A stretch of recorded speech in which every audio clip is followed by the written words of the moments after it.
बात ना करो बेटा, आवाज नहीं आनी चाहिए, हाथ जोड़ के बैठो।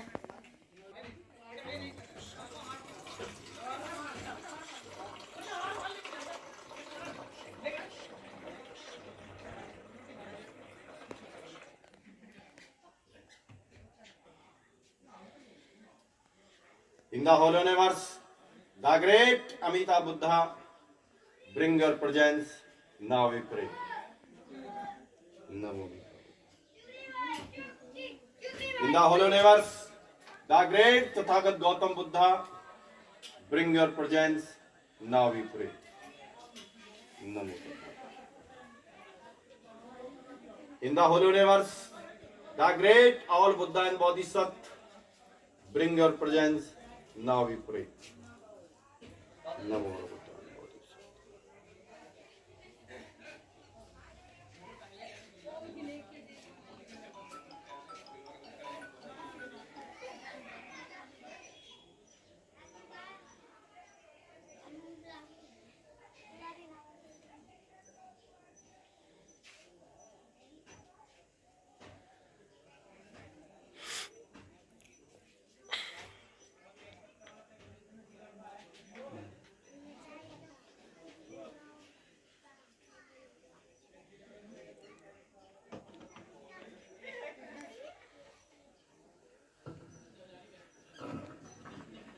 जो घुटनों केवल बैठ सकते हैं, जिनको दिक्कत नहीं वो बैठ जाएं, जिनको बैठने में दिक्कत है वो ना बैठें। मैं यहाँ से आगे आगे बोलूँगा, आप सभी मेरे द्वारा कहे गए शब्दों को ध्यानपूर्वक सुने और सभी मेरे पीछे पीछे दोहराएं। मन मन में या धीमे धीमे ना बोलें, सभी थोड़ी ऊंची आवाज में बोलेंगे। सभी का बोलना अनिवार्य है, स्त्री हो पुरुष हो बच्चे हो, सभी को थोड़ी ऊंची आवाज में बोलना है। ध्यान से सुनेंगे और ध्यान से ही बोलेंगे।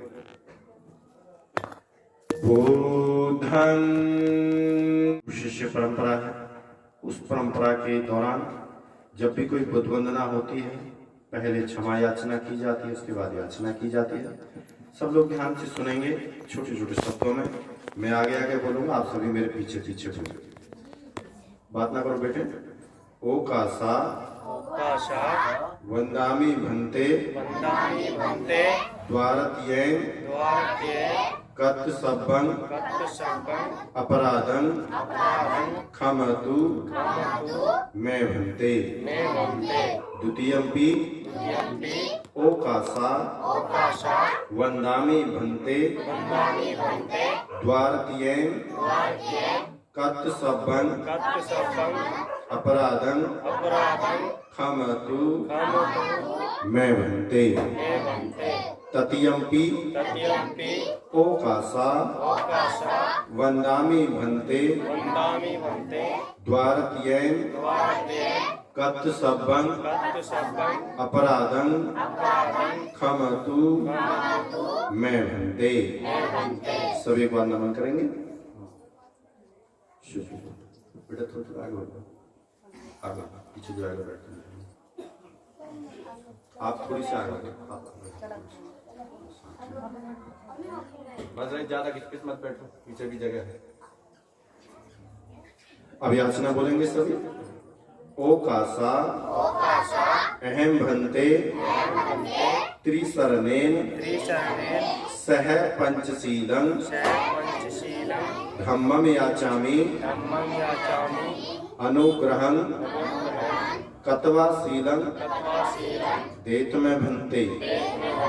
द्वितीयंपि ओकासा अहम भन्ते त्रिशरणेन सह पंचशीलं धम्मं याचामि अनुग्रहं कत्वा शीलं देत मे भन्ते। तृतीयंपि ओकासा अहम भन्ते त्रिशरणेन सह पंचशीलं धम्मं याचामि अनुग्रहं कत्वा शीलं देत मे भन्ते। यहं वंदामि तहं वदेता। सभी बोलेंगे मेरे बाद। अहं भन्ते। सब एक बार भगवान बुद्ध को नमन करें। सभी ध्यान से सुनेंगे, मेरे पीछे पीछे दोहराएंगे। सभी थोड़ी सी ऊंची आवाज में बोलेंगे। नमो तस्यै भगवतो अरहतो सम्मा संबुद्धस्य। नमो तस्यै भगवतो अरहतो संबुद्धस्य। सब एक बार भगवान बुद्ध को नमन करें। बुद्धं शरणं गच्छामि धम्मं शरणं गच्छामि संघं शरणं गच्छामि द्वितीयंपि बुद्धं शरणं गच्छामि द्वितीयंपि धम्मं शरणं गच्छामि द्वितीयंपि संघं शरणं गच्छामि तृतीयंपि बुद्धं शरणं गच्छामि तृतीयंपि धम्मं शरणं गच्छामि तृतीयंपि संघं शरणं गच्छामि। सब एक बार भगवान बुद्ध को नमन करें। अब पंचशील बोलेंगे। पाणाति पाता वेरमणि सिक्खापदं समादयामि आदिन्न दाना वेरमणि सिक्खापदं समादयामि कामे सुमिक्षा चारा वेरमणि सिक्खापदं समादयामि मूसावादा वेरमणि सिक्खापदं समादयामि सुरामेर्य मज्ज पमादठाना वेरमणि सिक्खापदं समादयामि त्रिशरण पंचशील संपूर्ण गमन। सभी मेरे बात बोलेंगे। साधु साधु साधु। सब एक बार भगवान बुद्ध को नमन करें। आराम से आलती पालती मारकर हाथ नीचे करके बैठ जाएं।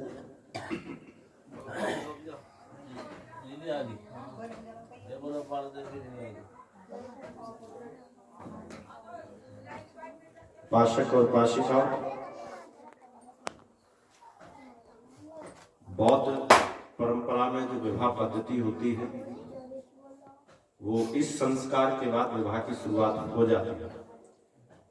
इस दिन दो बातें तय की जाती हैं।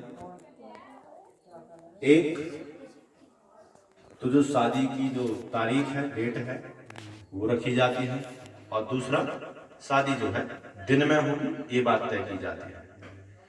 तीसरी बात जो लगन पत्री होती है वो भी उसी दिन लिखी जाती है और वो चाहे तो बाद में भिजवा सकती इच्छा हो, चाहे तो साथ ही भिजवाई जा सकती है।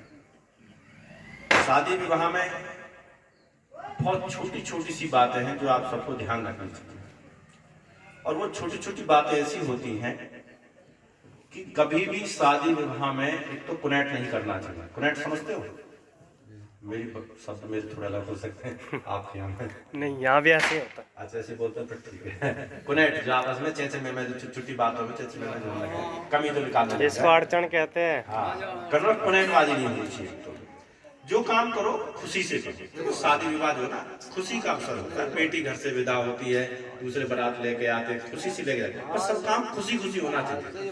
खुशी खुशी आए बारात, खुशी खुशी जाए, खुशियां ही रहे, खुशियों को बेटी भी वहां जो खुश रहे अपना। भाई शादी विवाह हम इसलिए तो करते हैं ताकि हमारे बच्चे भी खुश रहे अपना जीवन भर, और उनके जीवन की शुरुआत ही खुशी से होगी तो जीवन भर खुशी रहेगी सदैव। तो शादी विवाह में जब शुरुआत होती है, एक तो कभी कुनेट ना करें बिल्कुल भी, और अगर मन में कोई संशय है, संदेह है, कोई बात ऐसी लग रही हो कि आपकी हिम्मत नहीं हो रही हो पूछने की, लेकिन अंदर घुट रखी है बात, तो अंदर घुटने की वजह पूछ लो डायरेक्ट, तो ज्यादा अच्छा है, ताकि संदेह जो वो दूर हो जाए। क्योंकि संदेह एक बार घटते बढ़ते बढ़ते बढ़ते वो वजन सा बढ़ता चला जाता, तो आप मन मन में सोच पता नहीं क्या हो रहा है, ये कुछ नई बात हो रही है, हमारी बात तो चली नहीं रही है ना, ये बात हो जाती है। तो वो मन में जो बात नहीं रखनी चाहिए, ताकि सामने वाले को जब आप बता दोगे तो आपको सही उसका जवाब दे सके, ताकि आपका जो मन की परेशानी दूर हो जाए, ताकि टेंशन दूर हो और अच्छे से शादी विवाह होना चाहिए। और लास्ट बात ये होती है शादी विवाह के अंदर कि भगवान बुद्ध ये कहते हैं कि ये पूरी दुनिया, इस दुनिया जो चल रही है, ये क्रिया प्रतिक्रिया के संस्कारों से चलती है, क्रिया प्रतिक्रिया के सिद्धांत से चलती है। क्रिया प्रतिक्रिया जानते क्या होती है? शरीर में पानी की कमी हुई, ये क्रिया है। प्रतिक्रिया है प्यास लगेगी, पेट में भोजन नहीं है, क्रिया है। प्रतिक्रिया क्या है? भूख लगी है ना, ठंड पड़ रही है, क्रिया है। प्रतिक्रिया क्या है? हमें गर्म कपड़े पहन लेने चाहिए। ऐसे ही हमारा जीवन है, हम क्रिया करते हैं। क्रिया कैसे होती है? जब हम किसी के साथ बुरा व्यवहार करते हैं तो उसका बदला क्या होता है? सामने वाला भी हमारे साथ बुरा व्यवहार करता है। हम क्रिया करते हैं, किसी से अच्छे तरीके से बातें करते हैं, आदर सत्कार करते हैं, मान सम्मान करते हैं, तो प्रतिक्रिया है सामने वाला भी हमारा आदर सत्कार करेगा, मान सम्मान करेगा। यानी कि दुनिया एक हाथ लो और एक हाथ दो, दुनिया ऐसी ही चलती है। ये हमें व्यवहारिक रूप में दिखाई देता है सब कुछ, लेकिन असल गहराई में जाओगे, जो हमने मान्यताएं बना रखी हैं कि कोई एक है जिसने दुनिया बनाई है, कोई किसी ने दुनिया नहीं बनाई, ये दुनिया सब ऐसे ही चल रही है। आपको अंदाजा भी नहीं है, जिस सूर्य को हम डेली देखते हैं, इस सूर्य में से ही सारे ग्रह बने हुए हैं। पृथ्वी हो, मंगल ग्रह हो, बृहस्पति हो, शुक्र हो, बुध हो, सारे ग्रह उसी में से बने हुए हैं। और ये टूटने के बाद क्या हुआ? ऐसे चक्कर लगाते जा रहे हैं सब, और चक्कर के कारण एक दूसरे से जुड़े हुए। जैसे घर है, घर में एक लड़की एक लड़का एकत्रित है, उनके विवाह हो जाता है, उनके बच्चे हो जाते हैं, परिवार इकट्ठा हो जाता है, परिवार से रिश्तेदार बन जाते हैं। देखा जाए तो सब इंसान ही है, और देखा जाए तो गहरे में सब ऐसी बारीक डोर है रिश्तों की, सब बने रहते हैं। कोई चाचा है, कोई मामा है, कोई फूफा है, कोई भैया है, माता पिता है, बहन है, सब रिश्ते में जो बने रहते हैं।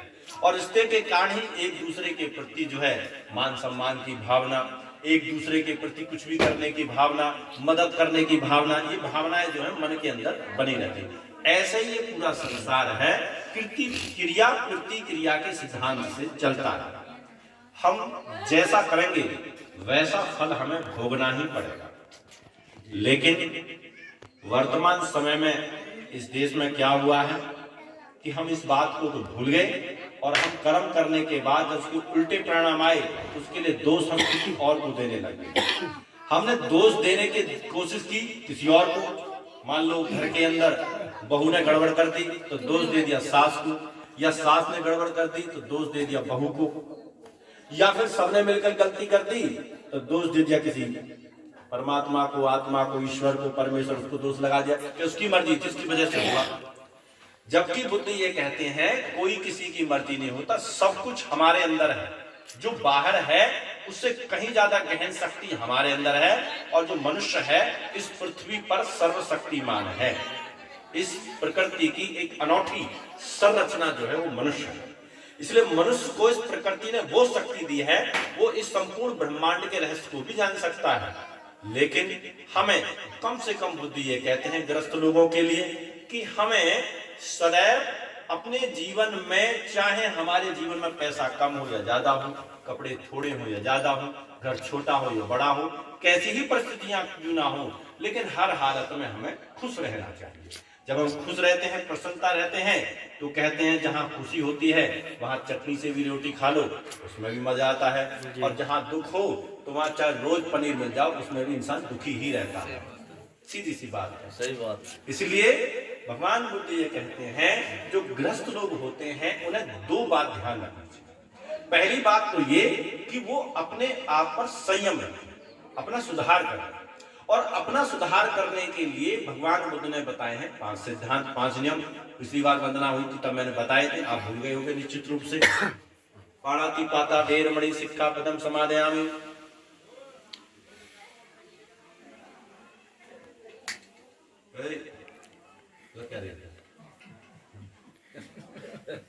मैं मन, वाणी और शरीर से ऐसा कोई कर्म नहीं करूंगा जिससे किसी जीव को किसी भी प्रकार का दुख या कष्ट होता हो।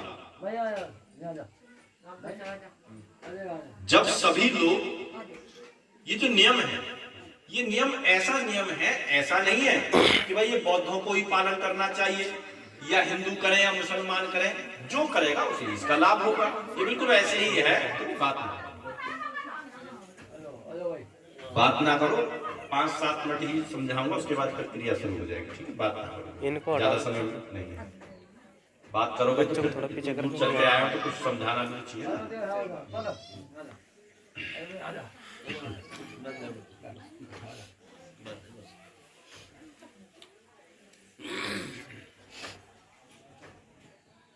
तो हमें इस बात को समझना चाहिए सदैव, चाहे हमारे घर के अंदर कोई छोटा हो या बड़ा हो, स्त्री हो या पुरुष हो, सास हो या बहू हो, बेटी हो या बेटा हो, माता हो या पिता हो, कोई भी हो, अनजाने में भी हमें किसी का अनादर नहीं करना चाहिए।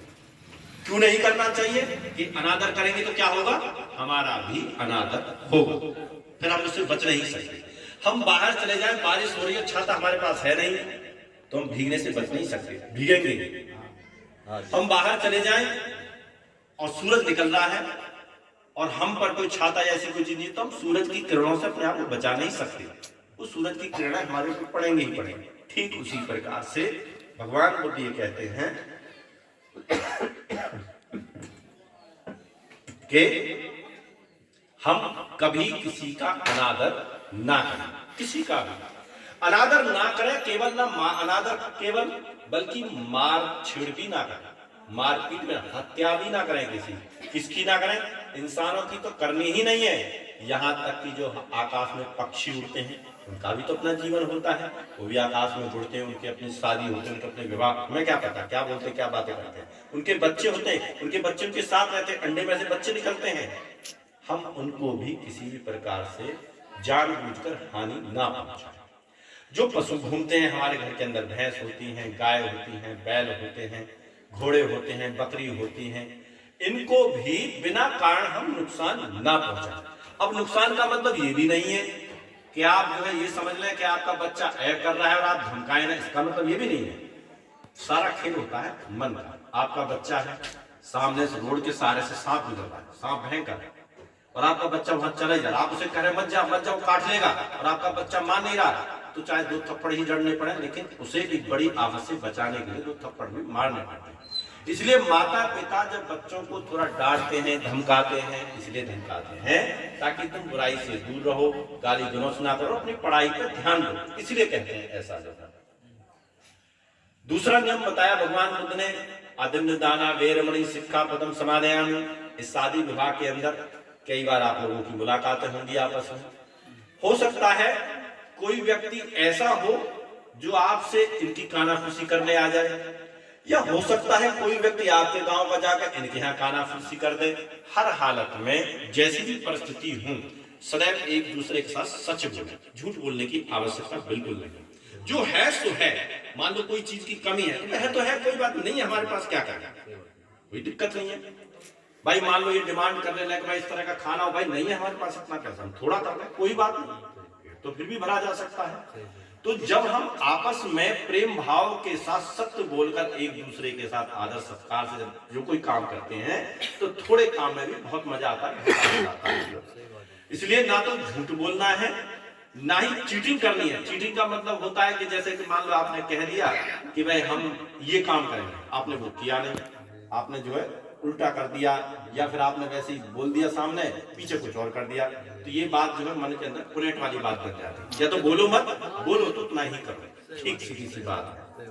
इसलिए भगवान बुद्ध ये कहते हैं कि सदैव इस बात का ध्यान रखें, हमें कभी किसी के साथ चीटिंग, धोखेबाजी, बेईमानी, ऐसी कोई हरकत नहीं करनी चाहिए। तीसरा कहा कामेषुमिच्छाचारा वेरमणि सिक्खापदं समादयामि।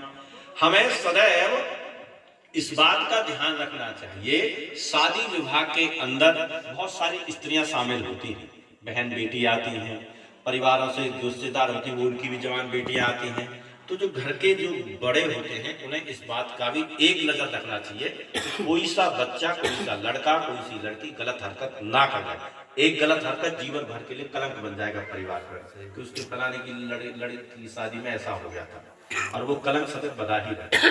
बदनामी होगी वो अलग, क्योंकि बच्चे कई बार क्या होता है जाने अनजाने में ऐसी हरकतें कर जाते हैं, और वो हरकतें जब करते हैं जब हम नींद में रहते हैं, हम जानबूझ के मौका दे लगते हैं। इसलिए शादी विवाह में बहुत सारी तैयारी होती है, रिश्तेदार आते हैं, बहुत सारी चीजें होती हैं, रात बरात सब जगह मिलना जुलना होता है। तो इस बात का सदैव सभी लोगों को ध्यान रखना चाहिए, जाने अनजाने में भी ऐसी कोई हरकत ना करें कि जिससे कि आपके परिवार पर किसी प्रकार का कलंक, किसी प्रकार का दाग लगे। ना कि आपके परिवार पर, ना ही रिश्तेदारी से जो बच्चा आता है उनके साथ में भी किसी प्रकार के अभद्रता ना होने पाए। चौथा नियम बताया भगवान बुद्ध ने, मूसावादा वेरमणि सिक्खापदं समादयामि। आप दो परिवार हैं, दोनों परिवार अब एक होने जा रहे हैं। इसका अर्थ होता है कि जब दो छोटी छोटी ताकत इकट्ठी होती हैं तो एक बड़ी ताकत बन जाती है। जैसे एक मुट्ठी है, एक मुट्ठी में तक ताकत है, दोनों मुट्ठियां भी एक साथ जोड़ लें तो ताकत जो है डबल हो जाती है। शादी का मतलब ही यही होता है कि दो परिवार जब इकट्ठे होते हैं तो वो एक दूसरे की ताकत बनते हैं। इसका मतलब ये नहीं है कि वे हर वक्त लड़की वाले लड़के वालों की ही मदद करेंगे। लड़की वालों को अगर मुसीबत पड़ेगी तो लड़के वालों को भी उतनी ही मदद करनी चाहिए, पूरी ताकत के साथ, क्योंकि फिर जब विवाह हो जाता है तो फिर वो परिवार हमारा अपना होता है, उनके दुख दर्द तकलीफ हमारी अपनी होती है, तो हम उनके साथ सदैव कंधे से कंधा मिलाकर सदैव इस बात को ध्यान रखें। जो इस बात का ध्यान रखें, चाहे आपस में कोई आदमी कानाफूसी कर दे, चाहे आपके मन में कितने ही भेद हो जाए, चाहे आपको कितना ही क्रोध क्यों ना आ जाए। कई बार क्या होता है जाने अनजाने में भी हमें गुस्सा आ जाता है कि किसी ने कुछ कह दिया, उसने फलाने रिश्तेदार ने या शादी में ऐसा कर दिया, तो हम कितना भी गुस्सा आ जाए लेकिन हमें कभी भी परिवार में रिश्तेदारी में गाली गलौज नहीं करनी चाहिए। देखो अगर चोट लग जाए तो चोट का जख्म भर जाता है, लेकिन जवान से निकले हुए शब्द जो होते हैं उनसे जो जख्म होते हैं वो भरते नहीं इस तरह। तो इसलिए इस बात का सदैव ध्यान रखें, शादी विवाह में बहुत सारी बातें हो जाती हैं, बड़ा फंक्शन होता है, बड़ा प्रोग्राम होता है, उसमें जाहिर सी बात है गलतियां होती ही होती हैं, कोई नई बात है ही नहीं। चाहे कोई कितनी बड़ी शादी हो, चाहे कितनी छोटी शादी हो, हर शादी में गलती होगी ही होगी, ये स्वाभाविक सी बात है, क्योंकि इनका परिवार भी पहली शादी कर रहा है और शायद आपका भी पहली ही शादी कर रहा है, आपकी तीसरी है, चलो आपको तो अनुभव ज्यादा है, और आपकी पहली, इनको अनुभव कम है। फिर भी अनुभव क्यों ना हो, लेकिन फिर भी गलतियां हो ही जाती हैं, चाहे कैसी भी गलतियां हो जाएं, लेकिन हम कभी भी एक दूसरे के साथ गाली गलौज, अभद्रतापूर्ण व्यवहार बिल्कुल भी ना करें। बात मत करो, आपस में बात ना करो। शादी विवाह के अंदर अक्सर आपने देखा होगा, मैंने एक बात कही थी शुरू में कि शादी जो है दिन में होनी चाहिए। क्यों होनी चाहिए दिन में? आजकल शादी जो है ज्यादातर लोग रात में करते हैं। रात की शादी के नुकसान बताता हूँ क्या होगा। रात की शादी के नुकसान सबसे बड़े तो ये हैं, रिश्तेदारों का आने जाने में बड़ी दिक्कत आती है। दूसरी बात, सबसे बड़ी गलती ये होती है रात की शादी में कि रात की शादी के अंदर सबसे ज्यादा कुसंस्कार पनपते हैं। कुसंस्कार का मतलब ये होता है कि रात की शादी में जो ना पीने वाला होता है वो भी पीता ही है, और आप रोक नहीं सकते, वो कहीं ना कहीं ठेके पे से ले ही आएगा और एक पी के आएगा, आपकी पूरी शादी के स्टेज कर देगा, कर देगा नहीं कर देगा। लेकिन अगर आप दिन में शादी करेंगे तो जो पीता भी होगा वो भी थोड़ी शर्म करेगा, कहीं देखना नहीं, पता क्या करेंगे, जरा देर में जच्ची पड़ जाएगी। रात में क्या पी लिया, अपना सो गए, पड़े गए, अपना कहीं भी जाकर अपना पड़े रहते, लेकिन दिन में आदमी शर्म करता है और ऐब करने से सदैव बचता है। और तीसरा फायदा दिन की शादी का ये होता है कि बहुत समय होता है, आराम से बारात आती है, आराम से बारात चढ़ती है, आराम से शादी के संस्कार होते हैं, आराम से खाना पीना होता है और जी भर के रिश्तेदारों से बात होती है। रात की शादी में इतनी जल्दबाजी होती है, इतनी जल्दबाजी होती है, सब भागम भाग में रहते हैं, कुछ समझ में नहीं आता हो क्या रहा है, सब जल्दी जल्दी कर, जल्दी करो जी, जल्दी करो, जल्दी करो, कुछ मजा नहीं होता। बस किस लिए कि बस थोड़ी सी 2-4 लाइट लग जाए, बस इतना अंतर। जबकि बच्चों को ये नहीं पता कि अगर तुम्हें लाइट इसलिए देके फोटो खिंचवा रहे तो भाई फोटो तो दिन में अच्छे आते, रात में नहीं आते अच्छे से, दिन में ही फोटो अच्छे आते। इसलिए बौद्ध परंपरा में सदैव रात शादी दिन में ही होती है और दिन की शादी को पवित्र विवाह माना जाता है और रात की शादी को बड़ा ही अपवित्र माना जाता है बौद्धों के। तो शादी जो है इसलिए दिन में ही करनी चाहिए, रात को नहीं करनी चाहिए।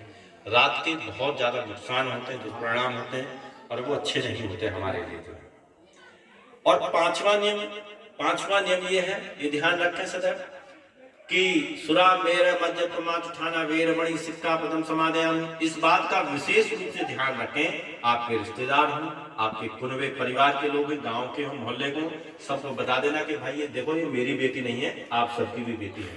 इसलिए इस बेटी के विवाह में किसी भी प्रकार की कोई दिक्कत नहीं होनी चाहिए और दिक्कत से बचना है तो तुम्हें एक ही काम करना, भाई दारू मत पीना, शराब मत पीना, बाकी तुम्हें सब देख लो। क्योंकि सबसे बड़ी दिक्कत यही है कि एक सिंगल आदमी पी के वही सब केस कर देगा, उसको गाली दे, उसको गाली दे, उसे संभालना सबके लिए भारी पड़ा। एक रिश्तेदार सारी मामला गड़बड़ कर देता है। तो आप अपनी रिश्तेदारी का हवाला देकर, अपने रिश्तों का संबंध दिखाकर, अपने प्रेम मोहब्बत से समझाएं सबको जो है कि उस दिन शराब बिल्कुल भी ना पिए, शराब पीनी ही नहीं चाहिए। शराब जो है वो सदैव ही कुसंस्कारों की जननी होती है। शराब पीने के कारण घर के अंदर बहुत सारी समस्याएं हो जाती हैं, शरीर के अंदर रोग होता है, पैसे का नुकसान होता है और सबसे बड़ी बात जिंदगी कुत्तों जैसी हो जाती है। इसलिए शराब है जी, हाँ, ना तो शराब पीनी चाहिए और ना ही शराब पीने में कभी किसी की मदद करनी चाहिए, ये भी ध्यान रखना चाहिए। तो नशा जो है हाथ उसके दुष्परिणाम भी आते हैं, उनकी इज्जत भी ऐसे ही होती है। ऐसी इज्जत मैं तो पहले बता दिया, करने को कुछ भी कर सकते हो, आपकी मर्जी है, आपकी इच्छा है, जो चाहे कर सकते हो, फिर उसके परिणामों के लिए भी तैयार रहना। फिर मत कहना कि लौटा सीधा पड़ गया और कर दिया कुछ, होगा ही वो तो फिर, हाँ वो होगा ही होगा, सीधी सी बात ध्यान रखना।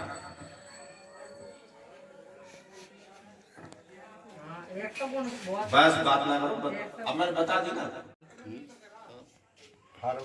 जानती है ना चिन्ह के साथ, जैसे आर्य अष्टांगिक जो सप्त 4 सप्त होते हैं, जैसे चिन्ह दिख रहा है आपको,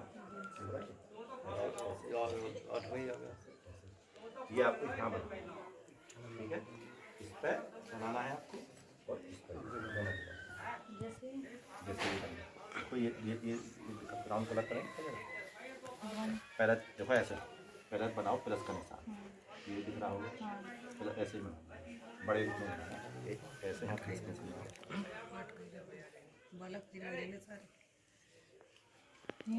हाँ क्या बना दिया बेटा, मैंने कहा प्लस का निशान बनाओ बेटा, ऐसा सीधी खींचो लाइन, सीधी ऐसे यूं, ऐसे यूं,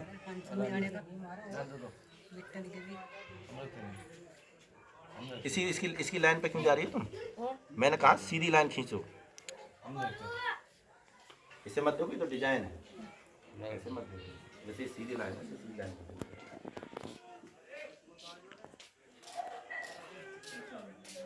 थोड़ा बेटा गीली लो ना इधर।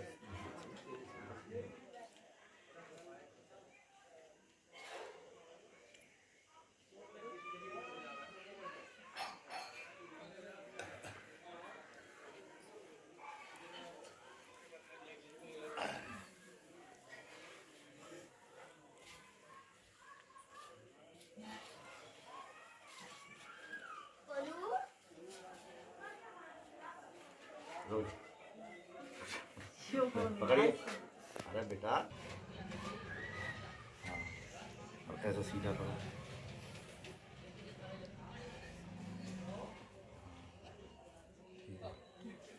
इसे हल्का सा यहाँ करो,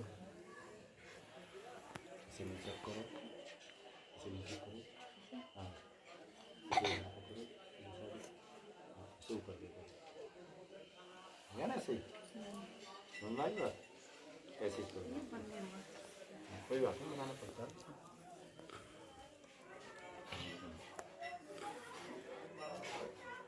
कोई बात नहीं, ज़्यादा लग जान दो, कोई दिक्कत थोड़ी है। हाँ